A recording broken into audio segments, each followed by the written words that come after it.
o nosso material. Vamos lá? Ok. Tá. Eu estou projetando a tela. Vocês estão vendo? Só alguém confirma, por gentileza? Tudo certinho? Sim. Maravilha. Então, pessoal, diagnóstico de fissuras. Na verdade, nós estamos conversando com o Francisco nos minutos iniciais da nossa aula. Então, veja, nós temos o nosso início do estudo, a gente começou vendo o quê?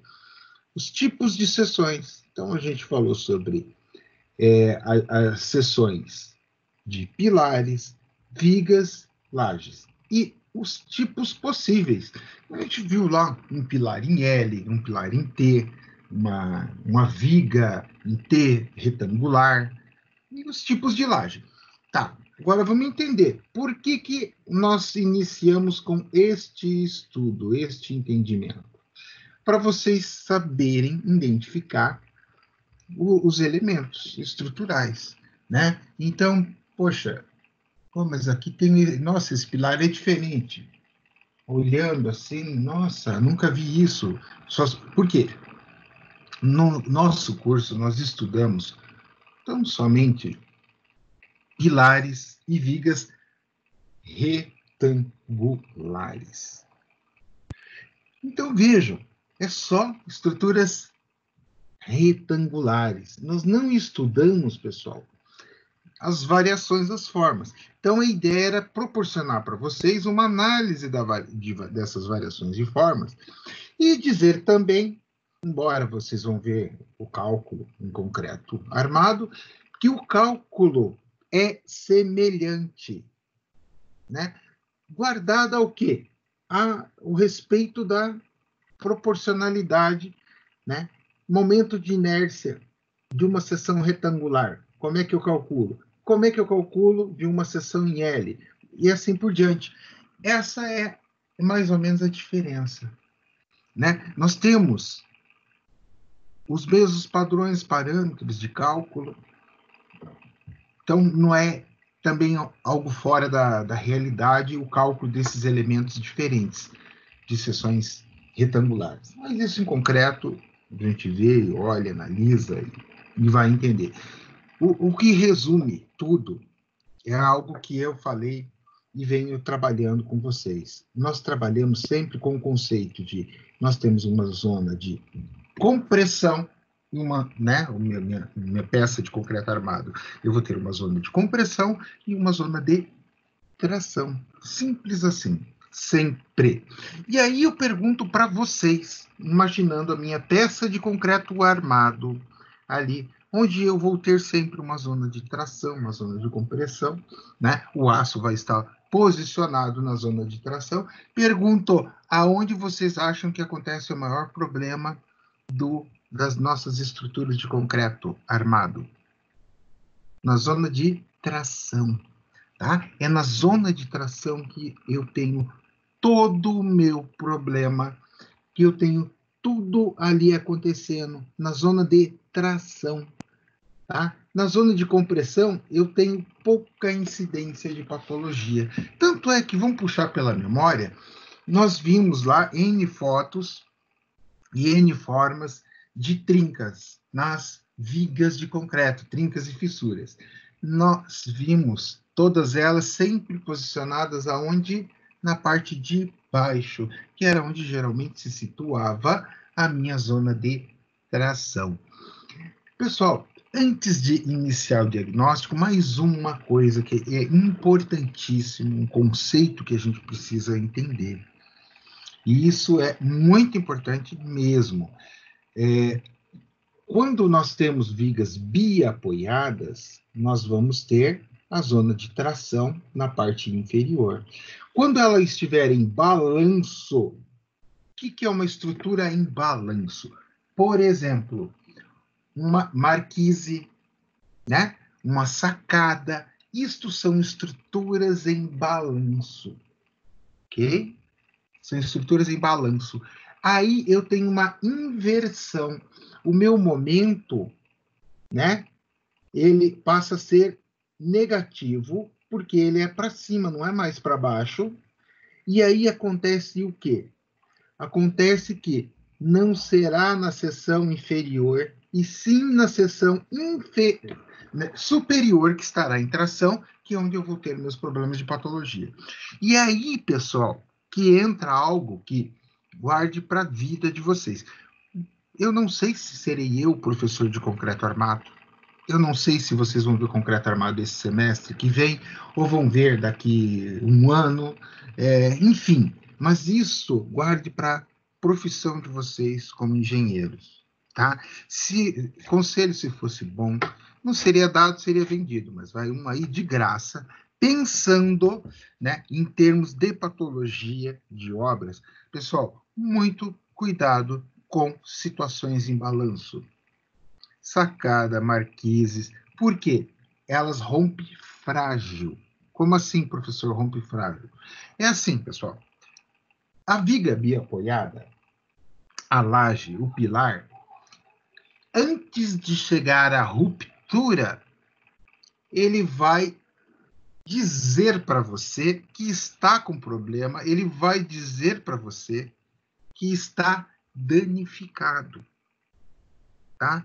Então, pensa, a viga, então, pensa num bicho escandaloso. Ela começa a mostrar aquelas fissuras, começa a selar, né, a descer, ficar arqueada, faz aquele escândalo antes de romper. O pilar, mesma coisa, ele começa a fissurar todo ele, né, no meio da seção, começa a estufar antes de romper. A laje, também a mesma coisa. Agora, se a estrutura estiver em balanço, ela não demonstra nada. Ela rompe frágil. De uma hora para outra, ela cai. Tanto é que, se nós estivéssemos hoje, né, em sala de aula, nós iríamos usar o recurso de vídeo e eu iria mostrar para vocês. Mas isso também não impede que vocês, depois da aula, olhem, né, para contribuir para a formação de vocês. Para aqueles que nunca viram, procura na internet lá, marquise desaba, sacada desaba, que aí vocês vão ver como é que funciona. Ela vem e vem de uma vez só, sem avisar. Então, o que eu posso ver neste tipo de estrutura, né, que ela está com problema? Porque ela não te avisa, ela não te dá sinal nenhum. Não te dá nenhum sinal, né? Em termos assim, ela não vai fletir, ela não vai se deformar, nada. Você olha e ela tá bonita, mas geralmente a causa é corrosão de armaduras. Como assim, professor? Mentalize comigo. Você está no seu apartamento, numa boa. E aí você vai para a sacada do seu apartamento. Você saiu da sala e foi para a sacada, tá? E ali, na tua sacada, você tem ela pode ser aberta ou fechada, tanto faz. Se você tem uma área molhada, é um piso, vai ter um ralinho ali, ou seja, você joga uma água nessa sacada, ou chove e molha, e ela vai infiltrando. E vai infiltrando para onde? Justamente aonde você tem a conexão ali na tua armadura. Ela vai acumulando, corroendo, detonando e uma hora rompe. Então, o que acontece? Se este é o processo, você tem como analisar em qual estado se encontra, né? Como assim, professor?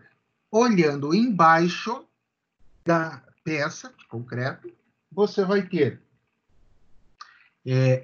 manchas alaranjadas, significa que ela está em corrosão de armadura.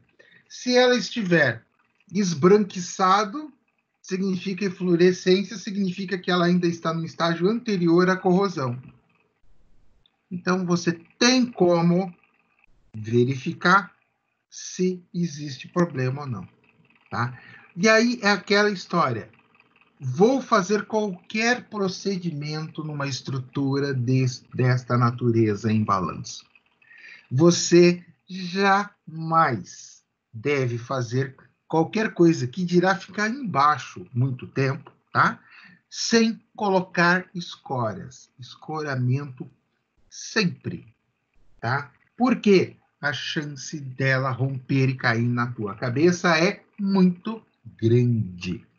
Então, por que que você vai correr um risco desnecessário de que a estrutura venha a colapsar com você ali, né? Então, você faz o quê?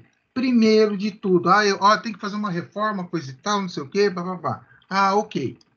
Vai na sacada, vai na marquise, olha e verifica o estado que ela se encontra. Ela estando com um estado legal, uma aparência legal, beleza. Vai ter que mexer, interferir nela, aí é escoramento, mas sem pensar. Por quê? Porque você não precisa correr riscos desnecessários, tá? E aí, o que que acontece? Bem aonde você está com o balanço mesmo, né? A partir daquele ponto onde a estrutura vai para fora, que ela fica suspensa, é bem naquele ponto que ela vai romper, certo? E isso é o quê? Geralmente uma viga que vai estar dividindo as duas lajes. É muito comum, e é o correto, fazer a sacada com o piso rebaixado. Nem que seja 3 centímetros mais baixo do que o piso da sala. A sacada, uns 3 centímetros mais baixo que o piso da sala. Nem que seja isso. Por quê, pessoal? Porque se você tiver esse rebaixo, você tendo isso, você consegue identificar em qual nível que você está ali e tal, você está protegendo a estrutura para entrar, não vai entrar água quando chover ou molhar na tua sala, e você, bem ali onde eu tenho esse desnível, é exatamente o ponto onde você vai ter problema do estrutura romper por, né, ali em balanço. Bom, dito isso, pessoal, é importante, eu deixei para o final, porque agora você já tem um conhecimento acumulado. E nós vamos entrar na última etapa do nosso diagnóstico. Então, nós já sabemos os tipos, nós já vimos quais as possibilidades, a gente já viu tudo isso. Agora, como eu faço um diagnóstico, tá? Então, nem sempre é uma tarefa fácil de diagnosticar a causa de uma fissura, né? Então, uma causa pode provocar diversas configurações de fissuras e uma configuração pode ser representativa de diversas causas. E é isso mesmo. Então, eu tenho lá um efeito na estrutura que ela causa, por exemplo, um fissuramento. E eu olho para aquele fissuramento e eu posso ter pelo menos 2 ou 3 possibilidades, né? Então, se a gente for puxar mentalmente, nós temos, vamos pensar, imagina uma viga lá. Nós temos que tipo de esforço que a viga geralmente vai sofrer? Tração, tá? Então, se ela tiver biapoiada, como assim biapoiada? Ela está dentro de uma peça, ela tem 2 pilares, ela está apoiada numa seção, apoiada em 2 pilares. Então, você vai ter fissuramento bem no meio dela, quando for a flexão, né? Mas imagina que você chegou lá e essa viga já está meia virada no que é aquilo. Então, ela já está ali e ela tem algumas fissuras em 45 graus. E aí? Opa, mas a flexão, ela no estágio avançado, ela vai fazer isso. Ou será que é problema no meu esforço cortante, né? No cisalhamento?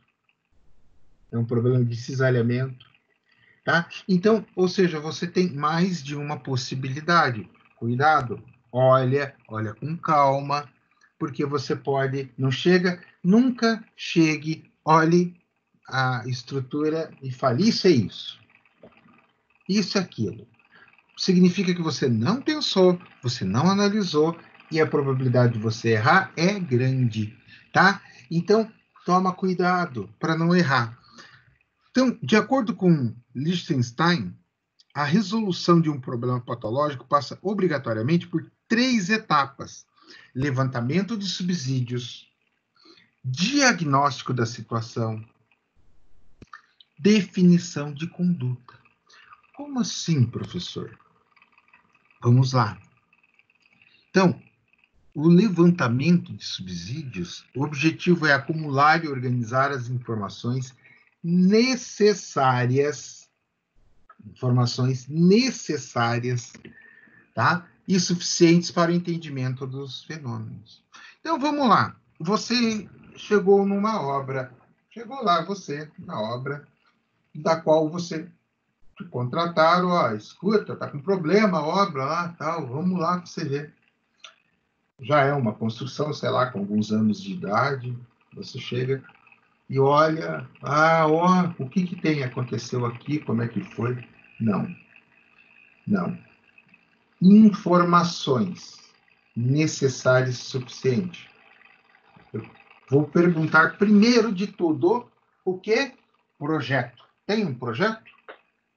Opa, né? Se a obra tiver um projeto, já facilitou um monte, né? Pô, a obra tem projeto, já está mais tranquilo para a gente trabalhar. Primeira coisa. Segunda coisa, além de ter o projeto, você vai analisar daí se ela tem um projeto, se esse projeto está executado de acordo com o que foi projetado.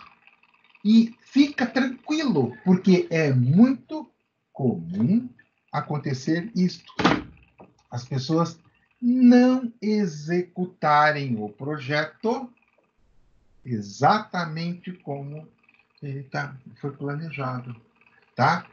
E é comum, é muito comum. É correto, professor? Não. Mas às vezes veja, você é um engenheiro, você está construindo. O teu cliente chega e ele está te pagando e quer mudar. Você vai falar para ele, não vou mudar, porque não sei o quê. Não vai, pessoal. Se você fizer isso, você corre o risco de perder o cliente. Ah, é? Então você some daqui que eu vou arrumar outro que mude. Né? Eu quero alguém para me ajudar na minha obra, não quero alguém para me atrapalhar. Então, você vai criar atrito, vai se indispor, você vai acabar mudando. Ah, professor, mas eu não gostaria de mudar. Uma coisa é uma coisa, outra coisa é outra coisa. Eu sempre brinco, né? Não é questão de você gostar ou não gostar. A questão, pessoal, é necessário ou não é necessário, precisa ou não precisa, né? Então, se o cliente definiu que precisa e ele é quem está te pagando, você vai mudar. Mas daí, faz o as-built, né? Então, o cliente quer mudar, você não fez o projeto foi feito por um terceiro. Chega no cliente e fala, vem cá, filho, você quer mudar? Não tem problema aqui, né? Fazendo o que você... Pagando bem, perigo não tem. Você está pagando, você está mandando, beleza? Eu vou fazer o que você mandar. Ah, ok. Então, nós vamos fazer o seguinte, vamos conversar com o projetista, porque ele, né, evidentemente é o responsável pelo projeto, ele que fez. Vamos conversar com ele, falar para ele que iremos fazer esta mudança, explicar para ele, e ele vai atualizar no projeto. Olha que legal. Então, ou seja, ele vai te deixar com o projeto redondinho, atualizado, bonitinho, certo? E aí você pode executar e não vai ter problema nenhum. Professor, escuta, eu que fiz a obra e assim, não vai me xingar, mas eu acabei não fazendo exatamente como era, porque, professor, falta de tempo, né? É corrido. Eu sei, já aconteceu isso comigo, né? Você faz o que então, pessoal? Atualiza o projeto. Depois faz um as-built. De repente, é coisa simples, coisa banal, né? Ah, mudei uma porta de lugar e tal. Não é uma coisa assim que, se passar... Ah, professor, qual que é o correto? Porque vocês sabem que eu sempre trabalho com vocês em dois parâmetros. O que é o correto e o que é o possível ser feito, o que podemos fazer. Por quê? Porque eu penso o seguinte, pessoal, não adianta eu ficar aqui olhando para vocês e falando para vocês do mundo perfeito, colorido, cor-de-rosa, que não existe. Adianta? Resolve? Não resolve. Vou ajudar? Não, vou prejudicar vocês. Então, vamos ao mundo real. No mundo real funciona assim. Pô, não deu. Não deu, não deu, não foi possível fazer o quê? Paciência, tá?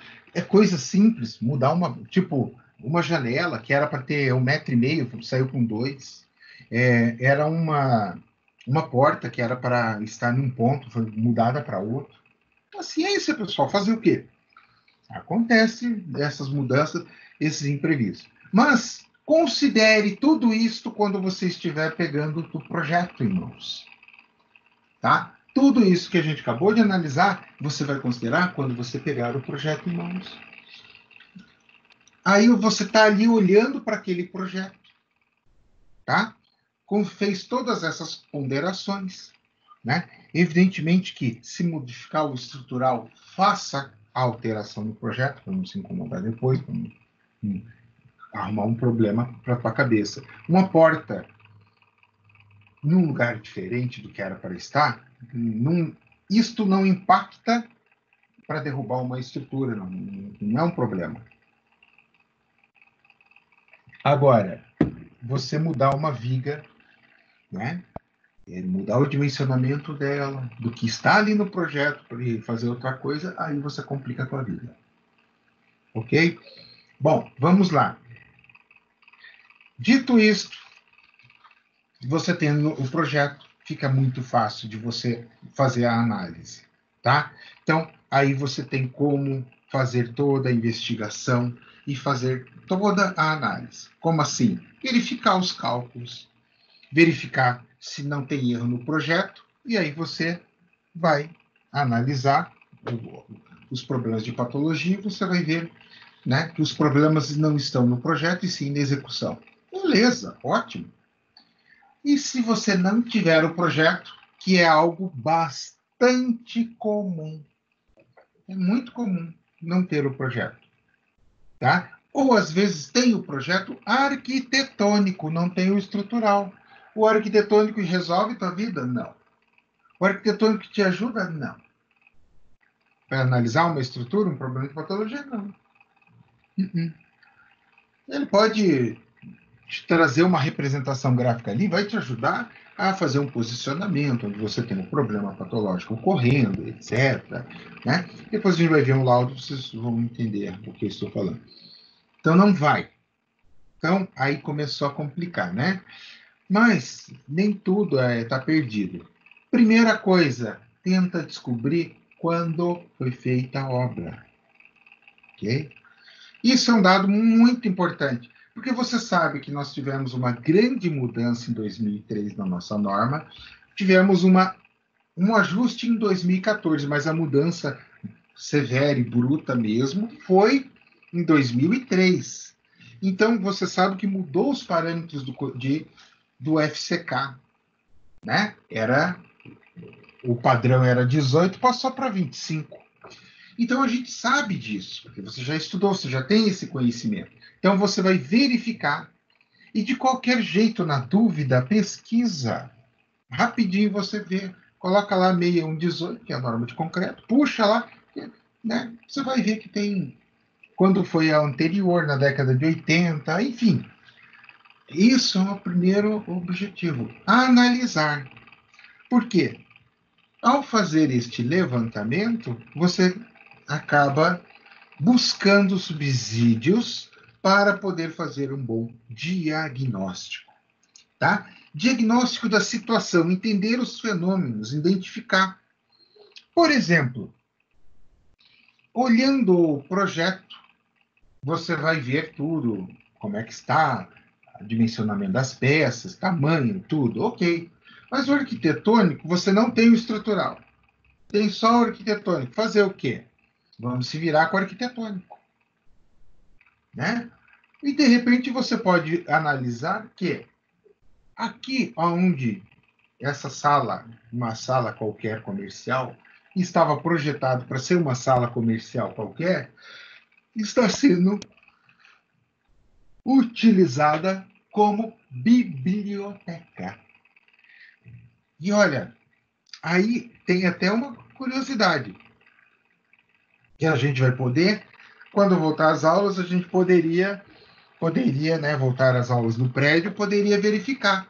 Pergunto para vocês, será que a biblioteca está num local adequado? Será que ela não gerou nenhum problema de fissuras, trincas, etc., no andar de baixo? Porque é bastante peso. Outra coisa, foi colocado os laboratórios de civil ali. Aquele laboratório de civil, vocês têm noção que é pesado, né? Aqueles equipamentos, tudo mais e tal. Será que aquilo não gerou nenhum problema na estrutura no andar de baixo? Entenderam?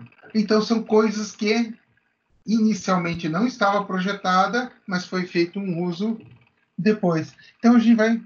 Ficam para o próximo semestre para a gente fazer uma análise visual, olhar esses detalhes, para a gente poder aumentar o nosso nível de conhecimento sobre patologia. Então, diagnóstico da situação, entender os fenômenos. Por exemplo, eu tenho aqui uma cobertura, e eu sei, e ali uma cobertura, e está tendo infiltração, está entrando água ali.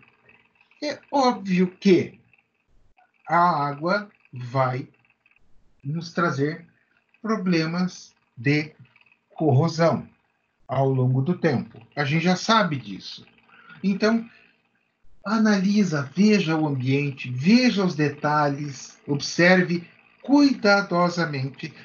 Não fale nada.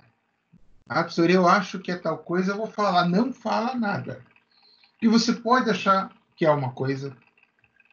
Eu vou ser sincero, você pode estar certo. 80% das vezes você estará certo, mas 20% você estará errado. E vai que você cai bem no 20%. Então, pega o quê? Olha, analisa e não dê nenhum parecer. Você não precisa dar nenhum parecer, pessoal. Tá? Não se exponha a um risco sem necessidade. Ok? E definição de conduta. Como é que você vai prescrever a solução do problema? Tá? Então, uma vez que você fez o diagnóstico, você determinou o que é, você sabe exatamente o que é. Olha, aqui um exemplo. Nós tivemos um problema de flexão, por flexão, tá? Ocorreu né, o aço que essa viga tem deveria ser maior. Ela está com uma seção menor do que de aço. Eu vou ter que aumentar a quantidade de aço na minha viga, ou eu não vou, ou eu vou ter problema. E aí você vai fazer o quê? Você vai ter que fazer uma definição de conduta, né? Ou seja, como você vai fazer? Você vai ter que especificar. Aí entra o projeto de reparo, da estrutura. Aí entra não só o projeto de reparo, mas a metodologia a ser adotada. Por exemplo, eu tenho corrosão? Tenho. Ok, eu vou ter que limpar a superfície, vou ter que deixar a superfície pronta para que eu utilize, né, a solução de reforço ali. Eu preciso criar uma situação adequada, tá? Então, levantamento de subsídios. Aqui nós vamos analisar todos os detalhes do que é possível, né? Então, a coleta de dados antes da vistoria. Então, verificar se já existe uma vistoria anterior, ver se alguém já foi lá, se já foi feito algum trabalho, de repente alguém já foi lá e olha, estava com problema numa viga e ele fez um reforço. Verifica. É possível, não tenta adivinhar, tenta verificar, né? Projetos, plantas, relatório, tudo que você tiver de informação. Diário da obra. Como assim diários de obra? É comum, pessoal, em algumas obras de grande porte, não de pequeno porte, ser feito um diário. Como assim? Às vezes a execução trata-se de uma execução por regime de condomínio. Então, se é um regime de condomínio formado, o que acontece? As pessoas precisam prestar contas. Poxa, o que está acontecendo? Onde é que, né? No regime de condomínio, o executor, né, o engenheiro ali, ele está sujeito a prestar contas para um grupo de investidores. E aí ele vai fazer como isso? Ele pode fazer um diário da obra, né? Relatando o que foi feito, como foi feito. Isso pode ser uma fonte de informações. Tá? Verificar se existe um manual do usuário. Como assim, professor? Pô, manual do usuário? Isso é muito mais comum, ou pelo menos deveria ser, do que parece. Nós temos N coisas para nos prejudicar e nos cobrar na lei, pessoal. Não é uma coisa ou duas, não. São muitas e muitas coisas que podem complicar a nossa vida juridicamente se você cometer um erro.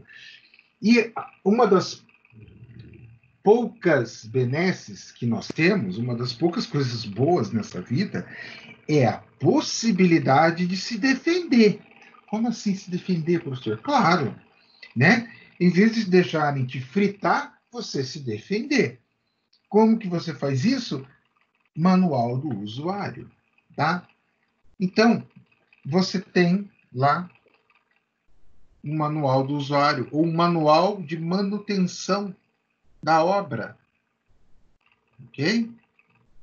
Então, este documento, quando você entrega a obra, você pode especificar. Por exemplo, olha, eu tenho uma laje lá do salão e tal, né? Evitar uma sobrecarga sobre a estrutura. Você tem lá, por exemplo, você tem a questão da manutenção da pintura. Você pode cobrar para que esta pintura, colocar no documento, evidentemente, né, seja realizada a cada X período, cada 2 anos, 3 anos. Você tem, por exemplo, a questão dos rejuntes, né? Então, você tem lá uma área que, se infiltrar, vai infiltrar na garagem, vai pegar a laje da garagem, todo o vigamento. Isso é extremamente comum, muito comum mesmo. Então, o que você faz daí? Aí você especifica, tá? Para verificar a questão da estanqueidade, do rejunte. E aí, a manta, nós já conversamos sobre isso, a manta asfáltica, ela tem uma vida útil, 20 anos. Ok? Então, ó, em 20 anos fazer a substituição da manta asfáltica, você colocou. E aí, o que vai acontecer? Se der qualquer problema, né, na obra, a culpa é do engenheiro? Depende. Então, existe margem para defesa. Existe possibilidade de defesa. Por quê? A não manutenção leva a problemas. Então, busca se foi feita essa manutenção, busca se tem um registro disso e se já foi feita alguma outra reforma. Por exemplo, síndico, pensa num bicho na cega. Você tem lá o síndico, aquele que é honesto, que quer fazer tudo certinho, tem aquele que não é tão honesto, né, que quer lograr o povo do condomínio, e tem aquele síndico que é o síndico estrela. Ele sonha em fazer o quê? O hall de entrada do prédio, uma passarela, colocar granito em tudo, deixar aquela coisa mais linda, painel, decoração, fazer uma loucura ali, deixa gastar dinheiro. Então, e de repente ele foi e fez tudo isso, mas um reparo, né, para evitar uma infiltração de rejuntes desgastados, ele não fez. Por quê? Porque aquilo não dá, aquilo é manutenção, não vai dar estrela para ele. Tá? Então, verifica, analisa tudo, até porque numa dessas reformas, sempre eles pegam quem? Arquiteto. Aí você vai falar mal de arquiteto? Não, não vou falar mal de arquiteto. Vou falar a verdade. Arquiteto não tem formação na área estrutural igual engenheiro, ok? Assim como engenheiro não tem a formação igual a arquiteto, né? Pedir para engenheiro fazer paisagismo é sacrilégio. Pedir para engenheiro decorar, fazer a decoração interna de um ambiente, meu Deus, isso é... Mata o coitado primeiro, não deixa ele ficar sofrendo. Isso não é coisa para o engenheiro fazer. Então, a gente tem que entender esses detalhes. Mas daí vai lá o arquiteto empolgado em querendo fazer uma coisa legal e acaba eliminando só uma viga. Aquela viga pode causar, a falta dela pode causar problema. Então, verificar tudo isso é sempre interessante. Verifica material fotográfico existente, alguma coisa que tenha. Neste caso, o que acontece? Você pode ter aí já uma situação mais crítica, tá? Não necessariamente fissuras, trincas, não. Caiu, desabou, ou entrou em colapso uma parte da estrutura. Então, se você tiver fotos de como era antes da ruptura e etc., talvez as fotos te mostrem alguma coisa, né? Ou uma filmagem, qualquer documento que você tiver visual pode te mostrar alguma coisa, ok? Tá? Então, verificar se você tem controle do concreto. A gente já falou sobre isso, vocês já estudaram em tecnologia 1. É dever de casa saber isso aí. O concreto armado, como é que funciona? Chega o cidadão com o caminhão, ele deixa o concreto ali, ele descarrega o caminhãozinho, deixa o concreto ali, e ele é obrigado a extrair 2 corpos de prova, né? E fazer o teste. Então, assim, isto comprova que foi feito controle tecnológico, pessoal.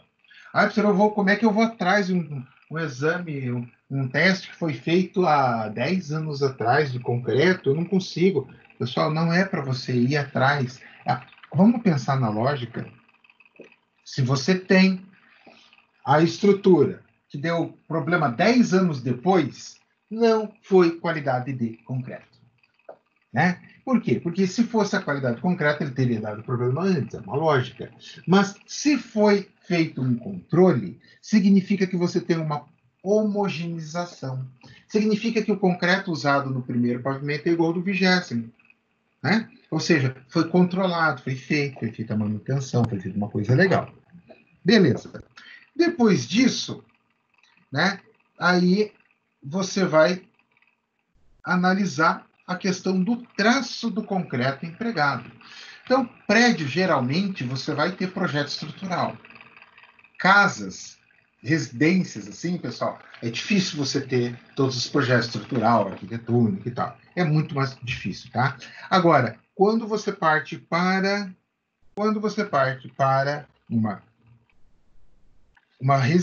um prédio, é comum ter projeto estrutural.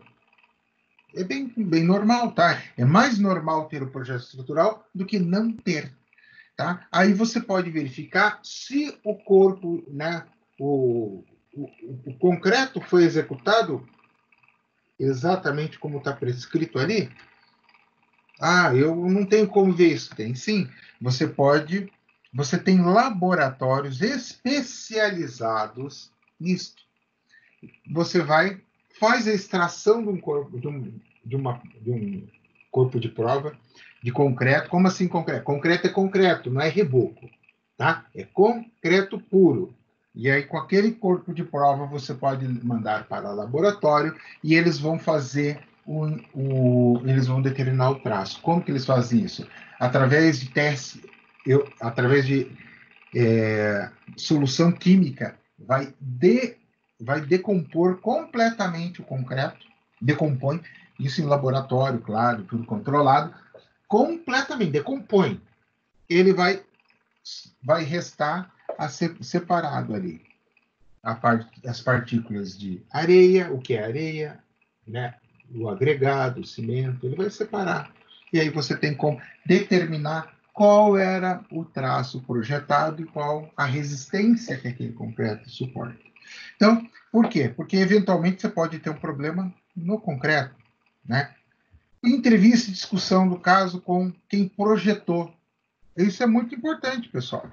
Se for uma obra velhona e tal, ok, tudo bem. Mas e se for uma obra mais recente, tenta sempre o contato. A obra recente, que eu quero dizer, é obra realizada nos últimos 10 anos. Até 10 anos. Você tem como, não é uma coisa tão impossível você sair correndo atrás para descobrir quem foi que projetou, tentar o contato, conversar, enfim. Agora, é claro, eu estou com uma obra que faz 30 anos que foi feita, 40 anos.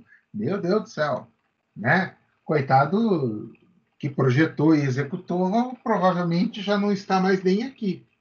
Então depende do bom senso, né? E aí, e assim, tá ali, da meia, ó, eu coloquei ainda a 2003, a NBR 6118 2003. Verificar a agressividade do meio ambiente e classificar de acordo com a norma.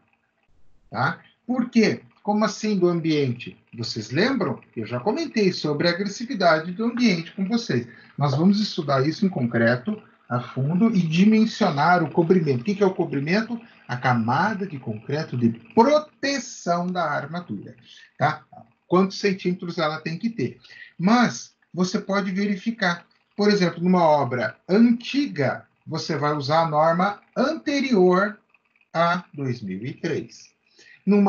Né, se a obra é de 2003 para cá, você vai usar a 6118. E aqui abre um parênteses, pessoal. E assim você vai analisando e olhando e pensando, meu, tô velho. Tô lascado, tô velho. Por quê? Eu me lembro quando foi implementada a NBR 6118 2003. Eu estudei em concreto, inclusive, na antiga, que era da década de 80. E aí veio essa de 2003, que modernizou. Foi um auê, uma coisa de louco, assim, nossa, aquela correria, meu Deus do céu, e normal, uma revolução. 2014 foi feita uma atualização dela, mas o que mudou mais foi a parte de cálculo de pilares. Mas essa aqui, ela radicalizou, foi uma coisa assim de louco.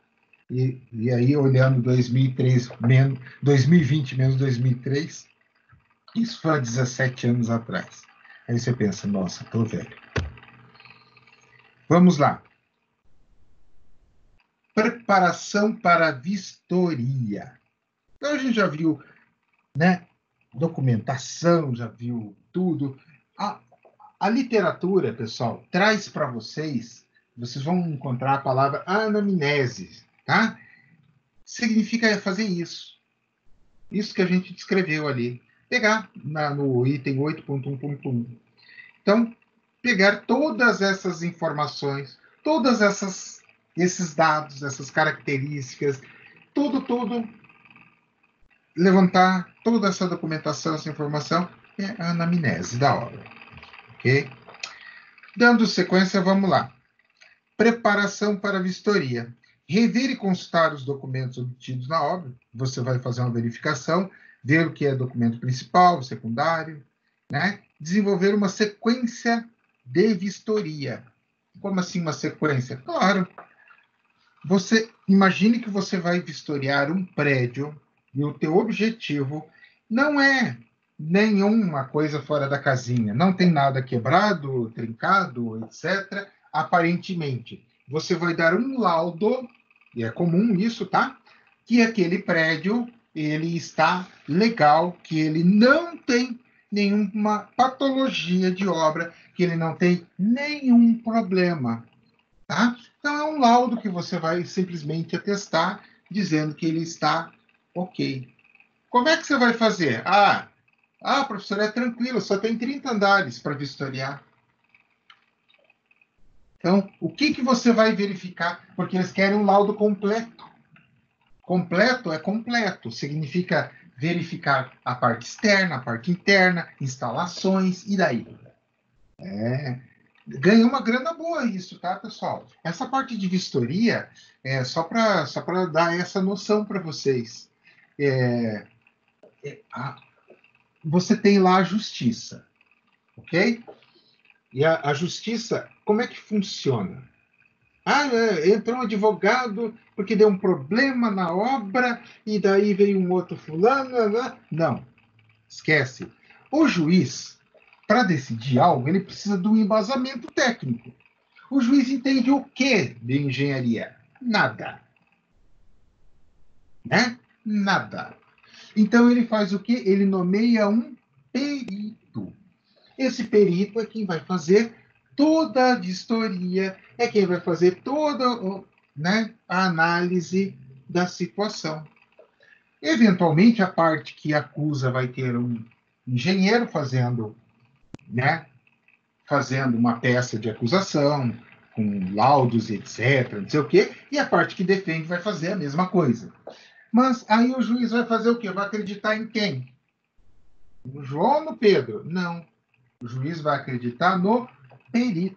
Então, ele nomeia um perito. Ganha uma boa grana, tá? Só para vocês saberem. Ah, professor, o que eu preciso para ser perito? Você precisa ter uma coisa chamada CREA. Você precisa estar formado em engenharia. Formado em engenharia, tendo CREA, aí você entra no site da Justiça e se cadastra. E tem muito serviço que aparece que é peludo, um serviço bravo, mas tem muito serviço que é, assim, 80% é serviço bobo, pessoal. Professor, o que é um serviço bobo? Por exemplo, o pessoal está lá com um problema na qualidade do carpê de madeira que foi instalado na obra. Aí eles entraram em atrito. Ah, não, porque está descascando, porque não sei o quê. Ah, foi mau uso. Não, não foi mau uso, foi... e fica aquela briga, entra na justiça. Ah, ok. Aí o juiz nomeia o perito vai lá para fazer a análise técnica. Então, é muito legal essa parte? É. Por quê? Você pode ganhar uma grana boa trabalhando com parte de perícia. Eu tenho alguns amigos que vivem somente disto, só dessa parte, né? De perícias, vamos chamar assim, uma perícia judicial, né?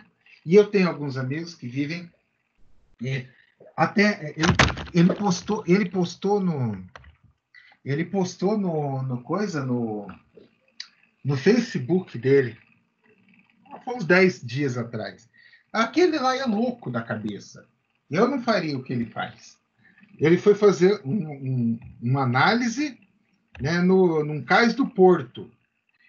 Como que você faz análise no cais do Porto? Adivinha? Mergulhando, né? Ele foi mergulhar tal para fazer laudo de vistoria. Detalhe, o Porto, a estrutura portuária ali, poxa, pode chegar a 15, o calado eu acho que era 15 metros de profundidade. Imagina, para ver tal como é que é ali, como é que estava a estrutura, papapá, e desceu ele com um mergulhador profissional, né? Claro, para iluminar, para registrar ali tudo. Então, eu faria o quê? Eu mandaria um mergulhador desse lá, filma todo aquele negócio e sobe com as imagens, deixa eu ver essas imagens que eu faço análise, né? Então, mas assim, ele é louco da cabeça, ele adora isso e tal, essa coisa de aventura. Eu tenho outro que trabalha com patologia só de revestimento, de impermeabilização. Ganha muito bem, tá? São áreas que pagam uma grana muito boa. Tem um outro que trabalha só com ensaios laboratoriais. E, enfim, é uma área legal, pessoal, uma área promissora. É uma área que promete cada vez mais ampliar mercado, tá? Porque as pessoas estão começando a se tocar, agora com a norma de desempenho, a hora que ela estiver em vigor, que existe uma necessidade cada vez maior de você ter uma certeza de como é que está a qualidade da tua obra, como é que está o desempenho da tua obra em si. Então, é a parte valorizada. Enfim, verificar disponibilidade de horários de vistoria, né? Então, não é casa da mãe Joana. Muito provavelmente você está lá, um prédio ocupado com N pessoas morando, trabalhando. Então, você vai ter que ver para se programar, para que você possa ir. E selecionar os equipamentos que você precisa, né? Que equipamento? Eu não sei. De repente, você vai precisar olhar a fachada por fora. Vai precisar de um balancinho, aquele balancinho, aquela cadeirinha que você se pendura por uma corda para vistoriar na parte externa.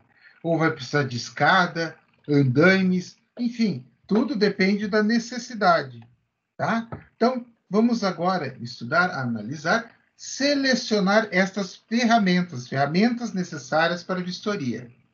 Então, nós vamos ter ferramentas de limpeza, né? Escovas, vassoura, escova de aço, ferramentas de apoio, plumo, nível, martelo, e etc. Ferramentas de auxílio visual, lupa, lanterna, ferramenta de medida, trena, fissurômetro, régua, ferramentas de registro, papel, prancheta, lapiseira, máquina fotográfica, enfim, o que você achar que deve levar. Verificar os métodos de acesso, né? Então, como é que você vai ver, como é que você vai vistoriar? Por exemplo, a fachada de um prédio que está soltando o revestimento cerâmico. E daí, você faz como essa vistoria? Como é que você vai lá analisar? Tá? Então, lembrando que eu estou falando, quando eu falo de patologia, eu estou falando de patologia no geral. Embora a gente tenha feito toda uma análise pensando em fissuras e pensando em concreto, nós estamos abrindo o leque agora, porque este diagnóstico, embora ele seja diagnóstico de fissuras, o texto, você poderia substituir, trocar por preparação para vistoria, porque não tem diferença nenhuma, é a mesma metodologia, tá? Ok, então tá aí. Olha só a fotozinha 3x4 da escova de aço. Vamos lá, pensa comigo, como é que funciona? Observa que ele está numa barra longitudinal, tá? Ele está na barra longitudinal, esta barra aqui, ó. E veja que ela já está até mais clarinha, né? E estas aqui, ó, ele ainda não fez a escovação. Ou seja, esta escova, ele consegue retirar a oxidação que está solta por cima. Por que isso é importante? Olha só aqui que aqui está a tua resposta. O concreto precisa fazer uma aderência ao aço, para poder funcionar. Então, eu preciso da escova para fazer esta limpeza. Então, essa limpeza, por exemplo, eu vou fazer o reparo em uma viga de concreto, que teve problema de corrosão. Nós tiramos todo o material que estava desplacando, estava caindo. Foi feito todo um escovamento, uma limpeza superficial. Nesta limpeza superficial, daí você tem, né? Essa é a primeira coisa a ser feita. Retirar com a escova de aço tudo que é material corrosivo e o que estiver solto. E depois você joga uma água, né? Para limpar bem, para não deixar nenhum material solto, porque esse material solto vai comprometer. Ok? E você tem aqui o martelinho do geólogo, ó. Esse cara aqui, ó. Martelinho de geólogo, tá? Então, esse martelinho de geólogo serve para quê? Imagine que você vai investigar uma trinca, que você vai investigar alguma coisa que você precisa quebrar um pouco, né? Olha, eu preciso descascar um pedaço do reboco aqui que está caindo, mas eu preciso descascar. Então, é uma ferramenta pontiaguda, né? Que você vai conseguir fazer isso. Observa que ele tem essa ponta, né? E depois aqui, ó. Essa parte aqui, você pega a marreta e consegue, com a marreta, fazer a escavação. Tá? E aqui, iluminação, né? Um óculos de proteção, você não sabe onde você vai estar indo, depende de onde estiver, mas e aqui a lupa para ajudar a visualizar melhor. Ferramentas de medida, tá? Então, hoje nós temos uma tecnologia muito legal que nos permite fazer muitas coisas interessantes. E aqui cabe uma ferramenta muito, muito legal mesmo, tá? Primeiro de tudo, este cara aqui. Eu vou bater o nível. Mas como assim, professor?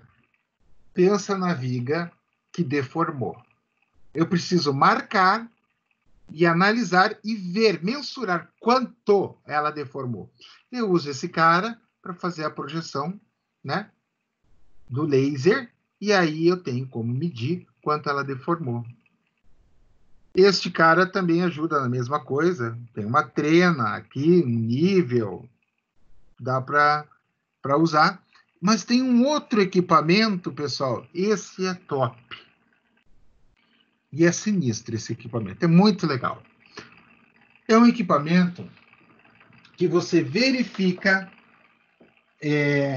serve até para reformas e tal. Se você tem tubulação na tua parede, se você tem, por exemplo, eletroduto, né? Ele consegue definir na parede aço, né? Plástico e aço, plástico, a parte de fiação e espaços vazios, enfim. Acho que É isso muito daí o senhor legal. já até mostrou já. Eu já mostrei? Quando a gente estava em aula ainda. Ah, na sala, né? Ah, então. Isso. Então, esse equipamento é muito legal, porque você pode utilizar, é uma forma de você fazer um ensaio, a gente chama esse tipo de ensaio não destrutivo, Tereza. É um ensaio onde você não vai destruir nada. Então, isso é muito interessante. Então, aqui, a máquina fotográfica, eu coloquei ali um tripé, só para lembrar que você pode usar a máquina com o tripé para tirar uma foto bem certinho. E agora vamos para a parte da vistoria em si, tá? Então, na vistoria, recomenda seguir os seguintes procedimentos. Primeiro, identificar o imóvel a ser inspecionado, né? Então, você vai fazer a identificação todo o registro do imóvel, número de pavimento, endereço, enfim, tudo. Orientação solar. Por que isso é importante? Vai que você vai estar verificando se você tem um problema de umidade ou não, de filtração, porque isso pode ser erro de projeto, né? O cidadão projetou, está tudo bonito, a execução foi bem feita, só que ele não foi da forma que ele projetou, ele tem uma parte do prédio que nunca bate sol, sempre vai ficar na sombra. E isso, eventualmente, vai ocasionar problemas de patologia, né? Então, fazer uma identificação completa do tipo de material que você tem. No teu terraço, ele tem cobertura, ele foi feito como? Uma laje impermeabilizada, tá? Então, se a construção está sendo utilizada para os fins previstos no projeto. Isso é muito importante. Por quê? É comum esse desvio de finalidade, né? Então, o cara projetou, era para uma coisa, agora está usando para outra coisa. Pessoal, o que me interessa nisto? É só analisar a questão de cargas, tá? Quanto eu tenho de carga agindo na minha estrutura. É só isso que me interessa, tá? Então, se ela não tiver, né, você vai ter que fazer o quê? Dimensionar e ver a carga que ela foi projetada e a nova carga adicional que ela está recebendo. Mas dificilmente isso ocorre, isso é a causa, se não for modificado nada na estrutura, pilares, vigas, isso vai te trazer um problema muito sério, tá? Então, aí você vai analisar se teve alguma reforma recente. Foi feita alguma reforma? Mexeram nessa obra? Essa obra foi feita assim e depois nunca mais ninguém mexeu? Isso é importante. Por quê? para você identificar aonde está a origem do teu problema. Se, de repente, a obra estava bonitinha, tudo certinho, e na reforma fizeram coisa errada. Pode, pode. Se foram erguidas recentemente novas construções no entorno.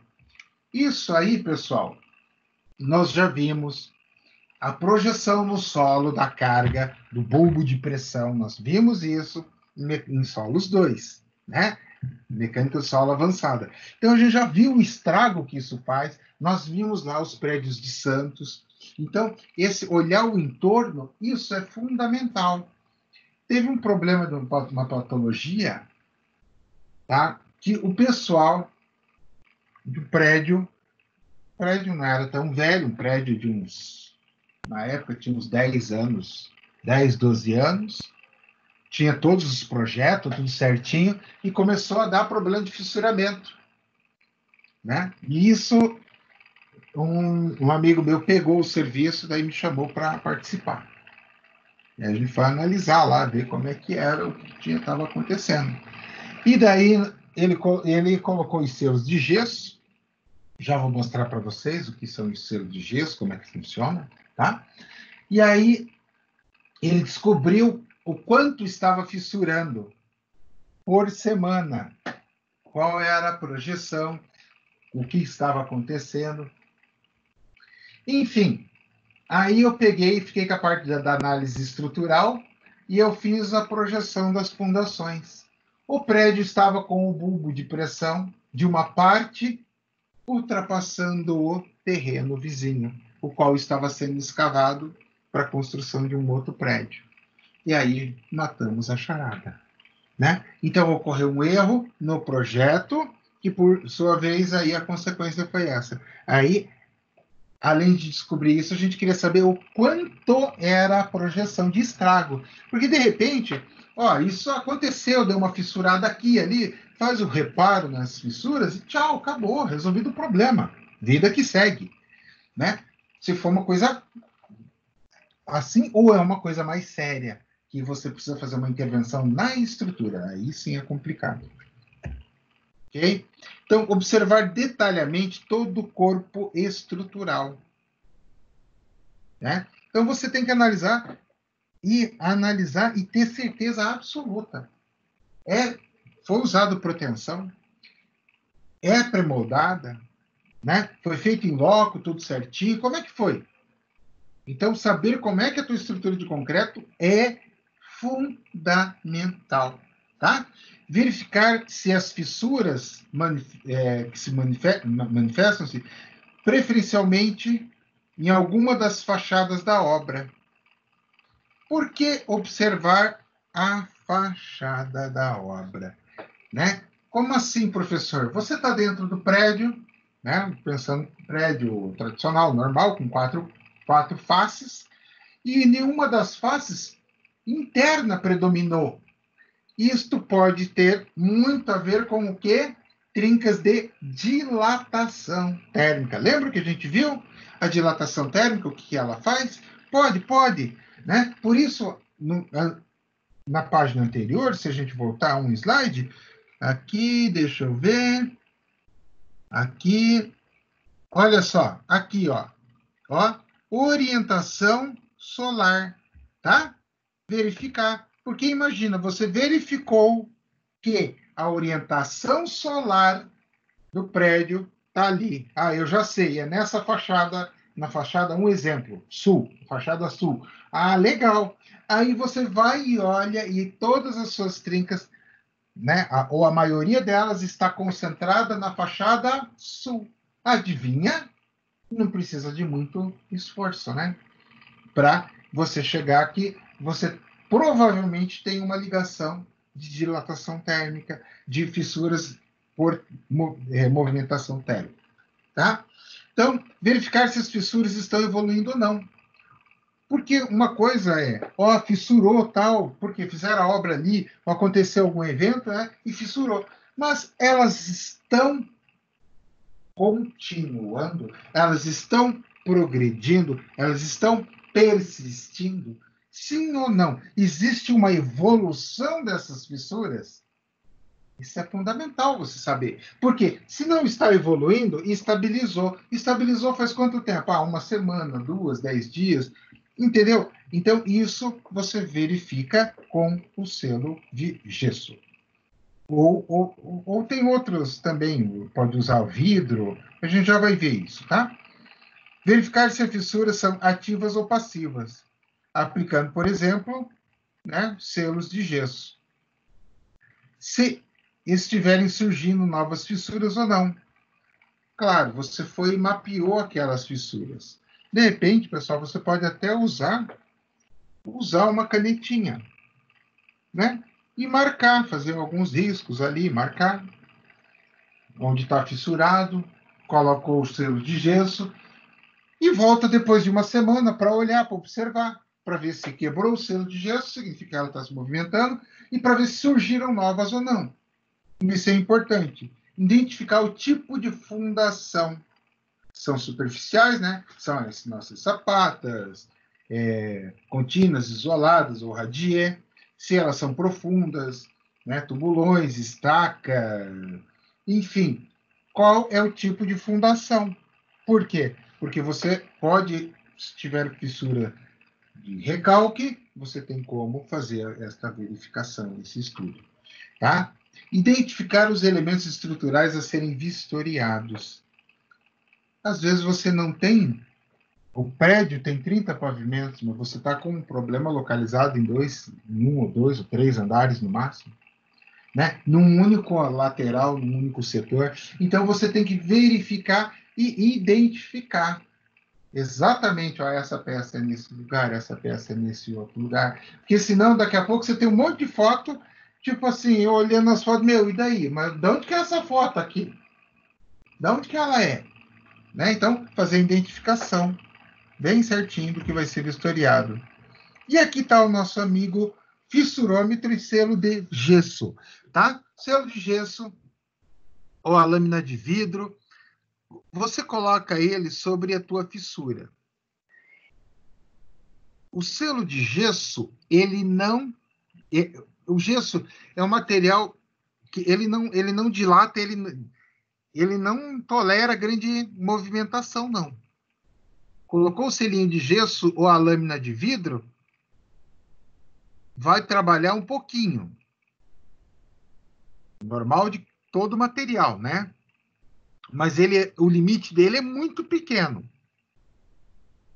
E aí ele vai fissurar o selo de gesso e vai romper o vidro. E aí você tem a certeza de que a tua estrutura está em progressão. Como assim progressão, professor? Ela não está estável. Ela está fissurando, ela está deformando, e este não é o ponto final. Então, isso é importantíssimo, porque você pode ter que tomar contramedidas. O que seriam contramedidas? Alívio de carga, né? Por exemplo, é um pavimento garagem. Ok, o que você vai fazer? E interditar, não deixar por mais carro lá. É a primeira coisa. Analisar o nível de deformação e colocar escoras metálicas para tentar conter. E ali acima, na foto maior, olhando à nossa direita, este cara é o fissurômetro. Pessoal, é uma régua metida à vista. O nome chique, fissurômetro. Mas a função e a intenção está aqui em milímetros, ó, tá vendo? É medir quanto abriu. Neste caso aqui está com 1,2 milímetros. Esse é o tamanho da fissura. É só isso, é só uma reguinha para medição. Olha ele de novo sendo usado, tá? Olha aqui, ó. Aqui eu estou usando uma reguinha novamente, ó. Mas aqui, ó, tá aqui, ó. O fissurômetro tá aqui, ó. Vem até a escala. Você colocou ali, aqui, ó, tá no 0,4, ó. 0,4 tá medindo ali quanto que tá dando. E aqui, ó, tá vendo? Não consigo ver porque tá muito pequeno. Mas ele tá usando para medir. É bem tranquilo e simples de usar o fissurômetro. Não é nada fora da casinha. É uma reguinha. Mas é fundamental você determinar o tamanho para você ver o grau que está, a progressão, né? Para ver o que você terá que fazer. Bom, dessa forma, nós finalizamos o módulo diagnóstico, ok? Vamos fazer um intervalo de 5 minutos, como a gente sempre faz. Né? Hoje acabou até passando um pouco do tempo. Vamos fazer aqueles 5 minutos, daí a gente volta para perguntas, dúvidas, questionamentos e depois para analisar um laudo. Beleza, pessoal? 5 minutos, nós voltamos. Vocês têm 5 minutos para pensar no que vão perguntar e no que ficaram com dúvida.